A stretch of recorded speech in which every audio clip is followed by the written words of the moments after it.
ইউরোপের সেনজেনভুক্ত দেশগুলোর মধ্যে উন্নত একটি রাষ্ট্র হচ্ছে ক্রোয়েশিয়া, যেখানে বাংলাদেশ, ভারত, পাকিস্তান, আরব আমিরাত সহ বিভিন্ন দেশের হাজার হাজার শ্রমিক ক্রোয়েশিয়া ওয়ার্ক পারমিট ভিসার কাজের জন্য যেতে চায়।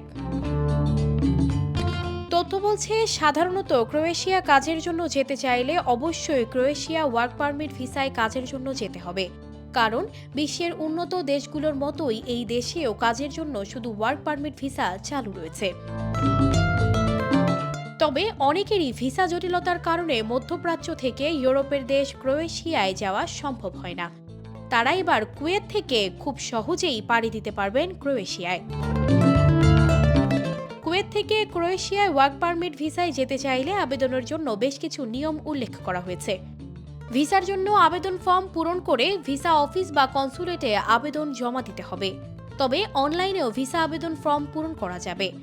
আবেদনের সময় পাসপোর্ট, কাজের অনুমতির জন্য যে কোনো প্রমাণপত্র, যথাযথ স্বাস্থ্য সনদ ও টিকার রেকর্ড এবং কুয়েতের বর্তমান অবস্থানের প্রমাণপত্র জমা দিতে হবে। এরপরই পরিশোধ করতে হবে আবেদন ফি। ক্রোয়েশিয়ার কোম্পানির কাজে যেতে চাইলে কোম্পানির সার্কুলার অনুযায়ী এজেন্সির মাধ্যমে ভিসার আবেদন করতে পারবেন। এছাড়াও আরও বিস্তারিত কোনো তথ্য জানার আগ্রহ থাকলে কুয়েতের অফিসিয়াল ওয়েবসাইটে যাওয়ার পরামর্শ দেওয়া হয়েছে। সঞ্জিদা রহমান, প্রবাস খবর।